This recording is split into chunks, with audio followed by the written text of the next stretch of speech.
जय श्री कृष्ण। मेरे प्यारे सनातनियों, आप सभी को मेरा प्रणाम। मैं नीलेश जोशी। आशा है कि आपको मेरा काम पसंद आता होगा। ठीक है, मैं इतना पॉपुलर नहीं हूँ, मुझे मालूम है, और ना मैं पत्रकार हूँ, वो भी मुझे मालूम है। मेरे में त्रुटियां कमियां भी बहुत है, वो भी मुझे मालूम है।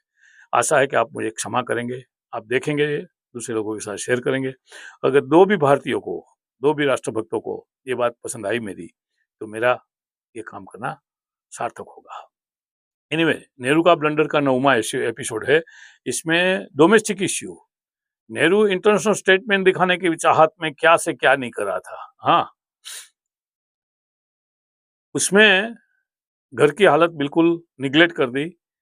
हाँ, दूसरी मिस्टेक जो उसकी मैं आपको बताता हूँ कि उसने लिंग्विस्टिक स्टेट का मीनिंग ये होता है कि लैंग्वेज बेस्ड स्टेट।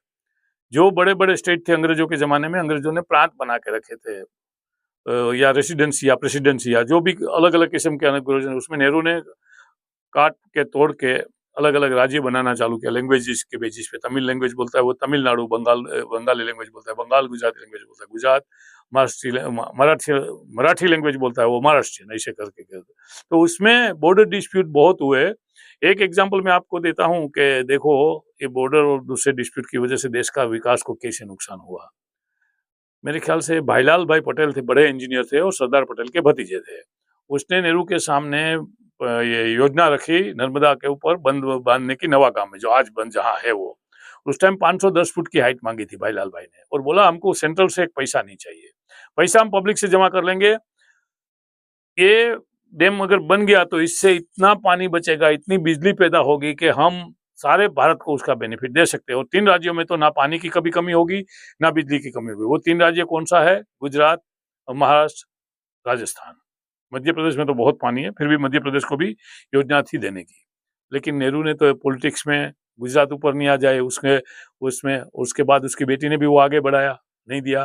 ये तो अच्छा भला हुआ नरेंद्र मोदी का कि नरेंद्र मोदी ने कुछ भी करके वो योजना आगे बढ़ाई। सबका योगदान है, लेकिन सबसे ज्यादा योगदान नरेंद्र मोदी का, केशुभाई पटेल का भी है, लेकिन सबसे ज्यादा योगदान मोदी का है।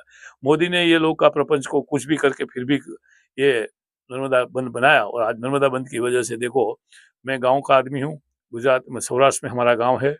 बहनें कभी कभी, हमारे गांव में तो नदी थी तो प्रॉब्लम नहीं था, लेकिन दूसरे बाजू बाजू के गांव में बहनें 10-10 माइल जाती थी पानी लेने के लिए। आज सब घर में नल आ गए हैं। ये नर्मदा की मेहरबानी है, नर्मदा योजना की मेहरबानी है। तो ये नेहरू ने नहीं होने दिया उस टाइम। हाँ, उसका अपना होगा। दूसरा, मुस्लिमों का अपीसमेंट करने में मुस्लिमों का इतना बढ़ावा दिया कि रिलीजियस टेंशन आए दिन बाहर के, इसे हर 3 महीने 6 महीने में किधर न किधर ये राइट्स होते ही रहता था हिंदुओं के बीच में और मुस्लिमों के बीच में। मुझे नहीं मालूम था ये कांग्रेस करवाती थी क्या, उसका ऑटोमेटिक होता था, लेकिन ये होते रहता था। बराबर है। ये दूसरी बात। तीसरी बात, कुछ एडवांटेजेस दे दिए गए।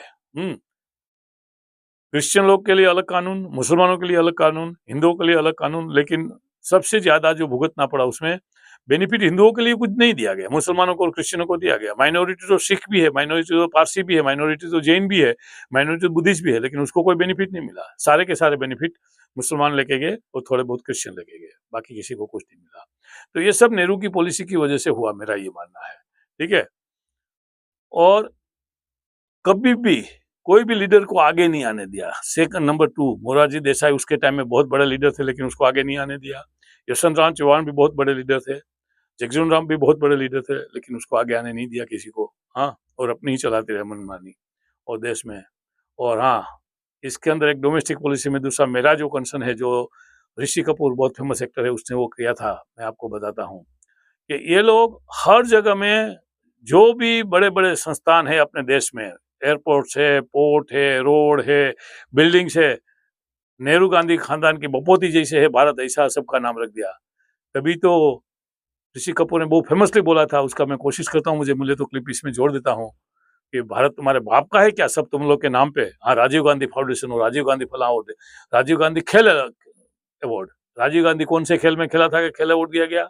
हाँ, फलाना प्रतिष्ठान है और फलाना दिखना, ये वो इतने गंद मचाई, इतनी गंद मचाई। भला हो कि सरकार बदली, कुछ तो चांस मिला दूसरे लोगों को, नहीं तो ये तो कभी किसी को चांस देने वाले नहीं था। बस उनके लिए नेहरू गांधी परिवार सबसे ज्यादा, और उसके बाद कोई नहीं। ठीक है।